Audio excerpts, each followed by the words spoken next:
নবীজি জিজ্ঞেস করবে, খোদার কসম নবী জিজ্ঞেস করবে, উম্মত 23টা বছর আমি দিন রাত কাঁদছি রে উম্মত, তুই জানোস না উম্মত আমি তোর জন্য কি পরিমাণ কাঁদছিলাম। সারাটা রাত আমি কেঁদেছি, তায়েফের পাথরের আঘাতে আমার পিঠ ছিদ্র ছিদ্র করে ফেলছে, আমি ক্ষুধার কষ্টে পেটে পাথর ভাঙছি, আমার ঘরের চুলায় আগুন জ্বলে নাই,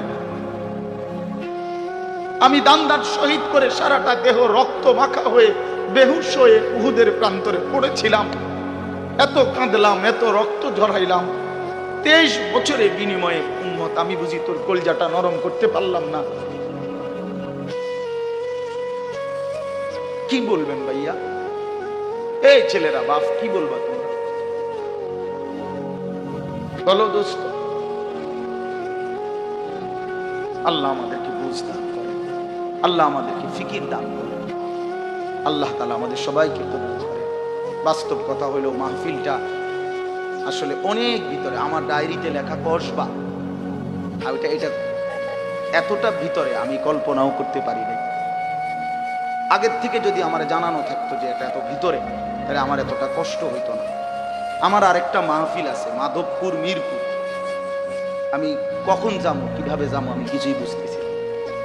আমি ভাবছি অল্প একটু জায়গা হবে কসবা, এটা এতটা ভিতরে, এতটা ভাঙ্গা রাস্তা, আমার এটা ভাঙ্গা হওয়া অপরাধ না, আমার আগে জানাইলে আমি আর একটু আগে আসতাম, আরো আগে রওনা দিতাম। এই কারণে আমি আর সময় দিতে পারলাম না। আন্তরিকভাবে আমি দুঃখ প্রকাশ করছি। আবার যদি আল্লাহ কোনোদিন তৌফিক দেয় আবার আসবার চেষ্টা করবো, আল্লাহ যদি নসিব রাখে। আপনারা সবাই মনোযোগ দিয়ে সুন্দরভাবে মৌলানার বয়ান শুনেন।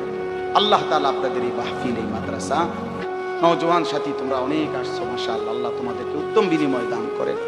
সব ছেলের কাছে বন্ধু, যদি পারি যদি বলতা, হাত জোর করে বলতাম, সেজদা দিও, তুমি নামাজ পড়ো, নিজের নষ্ট করো না, নিজের আখলাক, নিজের চরিত্র, নিজের জিন্দেগির কদর করো ভাই, নামাজ পড়ো, নিজের ভালো রাখো। অশ্লীলতা, বেহায়াপনা, নোংরা ছবি, নর্তকীর নাচ, জিনা, ব্যভিচারের দৃশ্য দেখো না বা দেখো না। একটা নারী দরকার, মনের মধ্যে নারীর প্রতি আকর্ষণ, সেটা আল্লাহ তাআলা পূরণের ব্যবস্থা রাখছেন বা বিবাহের হালাল ব্যবস্থা আল্লাহ রাখছেন। মানুষের প্রত্যেক চাহিদা পূরণের জন্য যিনি চাহিদা দিয়েছেন তিনি পূরণেরও ব্যবস্থা রাখছেন, ঠিক কিনা বলেন? ক্ষুধার চাহিদা আল্লাহ দিছেন, তো আল্লাহ তাআলা রিজিকও তো দিছেন। তৃষ্ণার চাহিদা আল্লাহ দিছেন, তো পানিও তো আল্লাহ দিছেন। যে যৌবনের চাহিদাও আল্লাহ দিছেন, তো সেটার জন্য হালাল বিবাহের ব্যবস্থাও তো আল্লাহ তাআলা রাখছেন। তো নষ্ট হয়ে যাওয়া কেন? নিজের বরবাদ করে দেওয়া কেন ভাই আমার? তুমি নামাজ পড়বা না কেন? তাইলে নামাজ তুমি যদি না পড়ো, তো এই নামাজ তাইলে কার জন্য দিলাম? হালাল হারাম এটা কার জন্য দিলাম? আমি আল্লাহ। আমার রাসূলকে 23 বছরে আমি সমস্ত কিছু বলাইলাম, তাইলে কার জন্য? আমাদেরই যদি পছন্দ না হয়, ছেলেরা তোমরাই যদি নামাজ না পড়ো, তো মুসলমানের ঘরে জন্ম নিয়ে যদি তোমারই সেজদা দিতে মনে না চায়, তো তোমার সাথে বেঈমানের তফাৎ কি বেটা? এই অপদার্থ যারা সেজদা দাও না, নামাজ পড়ো না, তুমি জানো মিয়া, যেই কপাল সেজদা দেয় না, হয়তো মানুষের বাচ্চা না, সমস্ত বেনামাজি এ তো হাইওয়ান, এ তো চতুষ্পদ জন্তু, এ তো চতুষ্পদ জন্তু বাবা। যে কপালে সেজদা নাই সে শয়তান, যে কপালে সেজদা নাই সে ইবলিস, যে কপালে সেজদা নাই সে মালউন, আল্লাহ তাআলার পক্ষ থেকে অভিশপ্ত। কোরআন শরীফে আছে।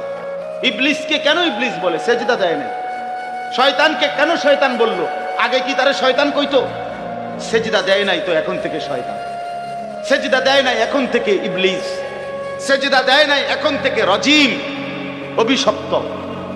সেজদা দেয় নাই, এই কারণে আল্লাহ বলছে ওয়া ইন্না আলাইকাল লানাতা ইলা ইয়াউমিদ্দিন, তোর উপরে কিয়ামত পর্যন্ত আমি আল্লাহর লানত। কি নিয়ে আসেন?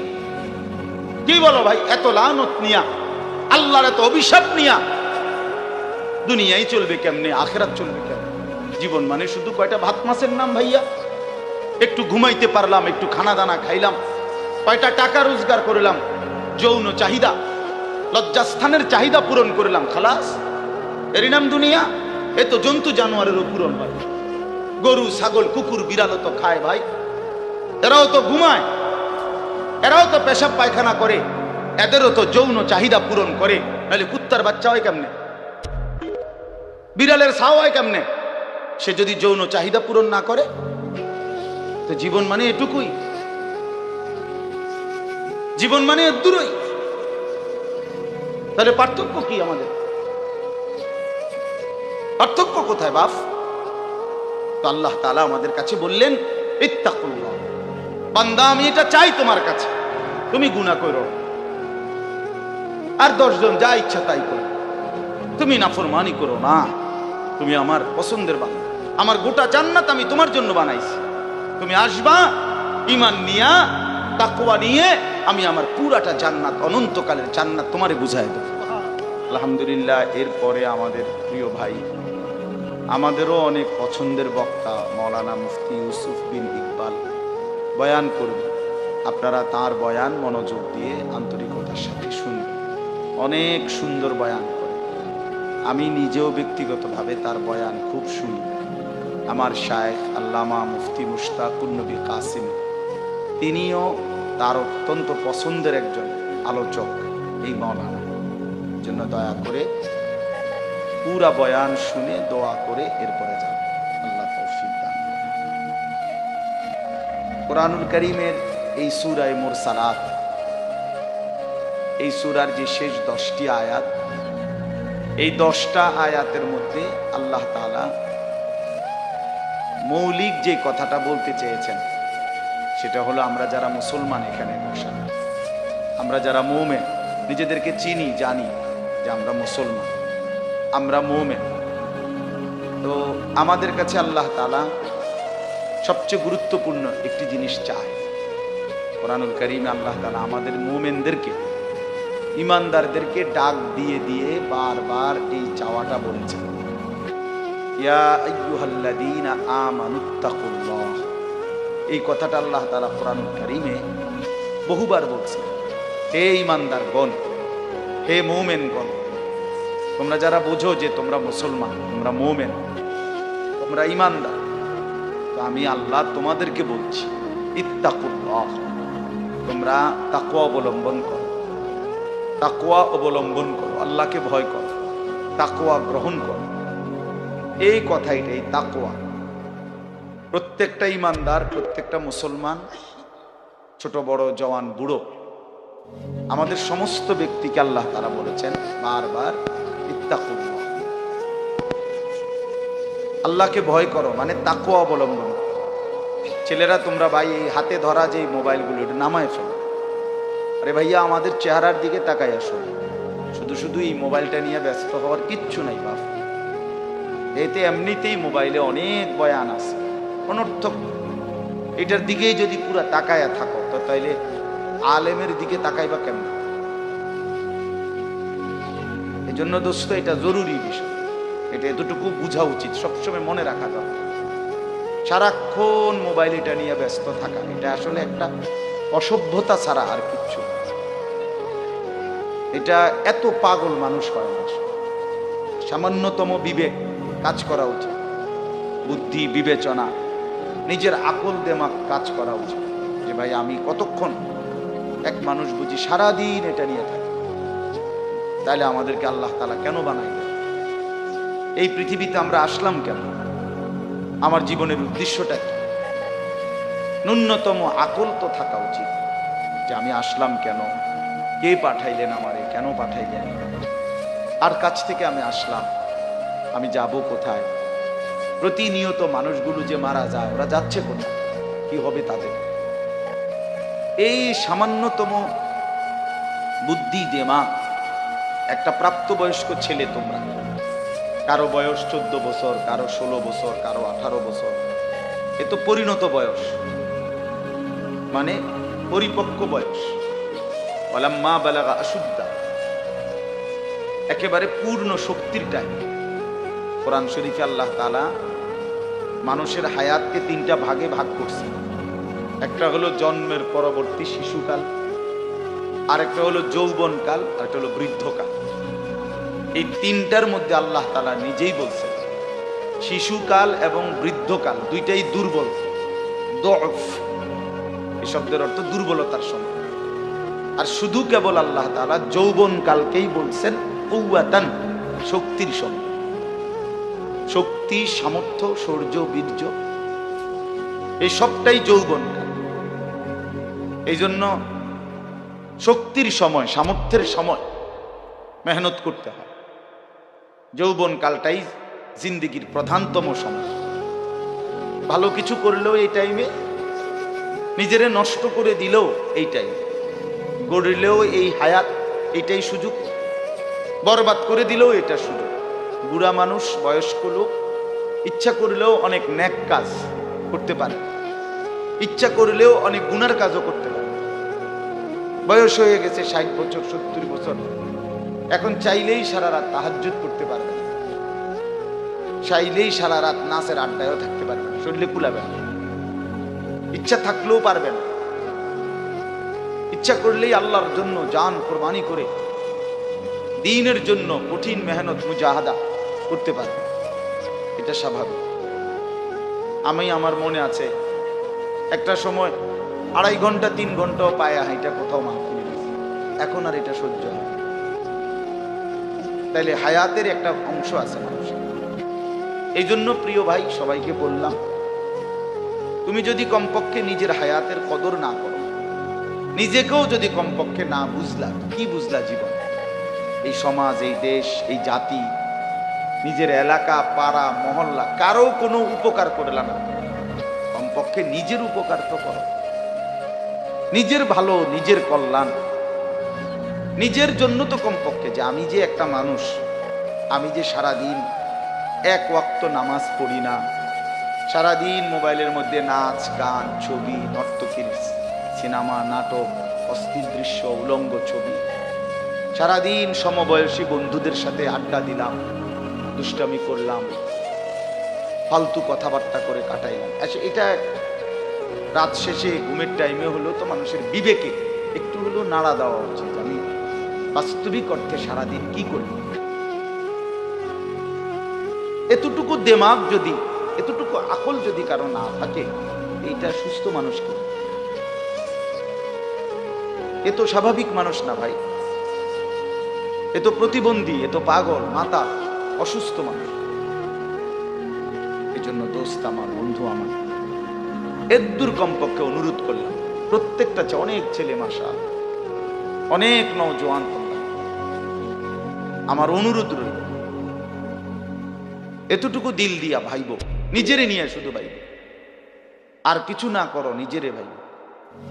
রাসূলুল্লাহ সাল্লাল্লাহু আলাইহি সাল্লাম বলছেন, এক সাহাবী একদিন নবীজিকে জিজ্ঞেস করছে, হুযাইফা, ইয়া রাসূলুল্লাহ, আমি যদি দ্বীনের উপরে চলতে গিয়ে কখনো এমন হয় যে আমার সাথে কেউ নাই, সবাই আল্লাহর নাফরমানিতে লিপ্ত, আমি শুধু একা, তখন আমি কি করব?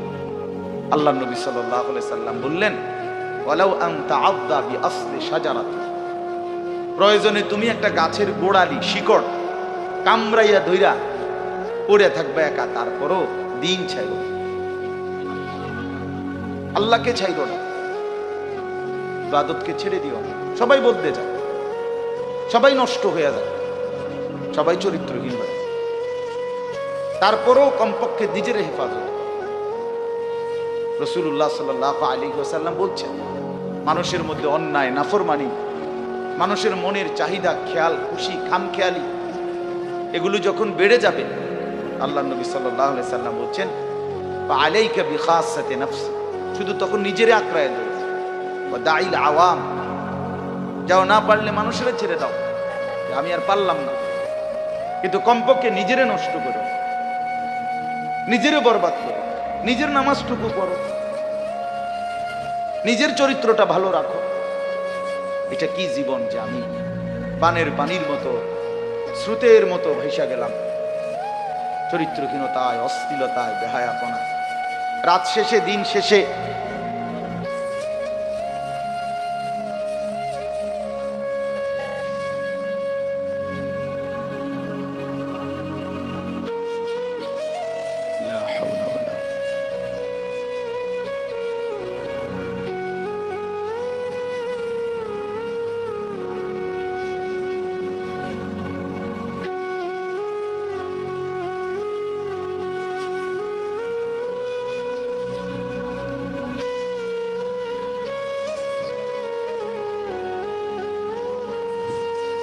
আলহামদুলিল্লাহ।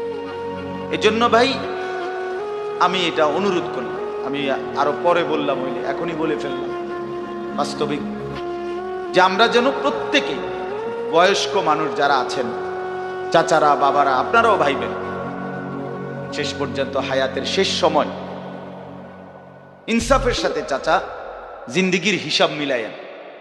আসলে আল্লাহ তাআলা বলছে, বান্দা তোমাকে বলছি, বান্দা প্রতিদিন হিসাব কইরো, লক্ষ্য করো আজকে তুমি আগামীকাল আখিরাতের জন্য কি পাঠিয়েছো।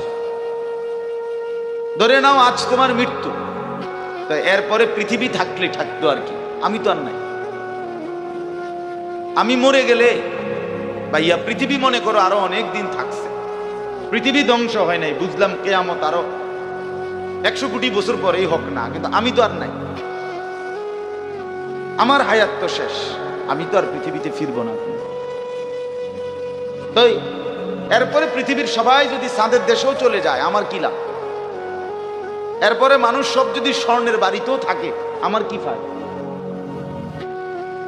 আমার ফায়দাটা কি ভাই? বাবা বলে সুদের টাকা দিয়া, ঘুষের টাকা দিয়া, হারামের টাকা দিয়ে, আল্লাহর নাফরমানি করে, অবৈধ পন্থায় হারাম রোজগার করে ঘর বাড়ি দিয়ে গেলেন, ছেলে পেলে করে, তো ছেলে পেলে করে দিয়ে গেলেন, কিন্তু আপনি তো থাকতেন না, আপনি তো খুব অল্প সময়ের ব্যবধানে কবরে চলে যাবেন, তো সেই কবরে কেমনে থাকবেন? তো নিজের ঘরকে অরক্ষিত করে, নিজের ঘরে ডাকাত রাইখা আপনি বুঝি আরেকজনের ঘর বাঁচাইতে গেলেন। আপনার ঘরের আগুন লাগছে, আপনি বুঝি আপনার ঘর নিভাইবেন না। এই বোকামি আমাদের বয়স্ক লোকরা করে।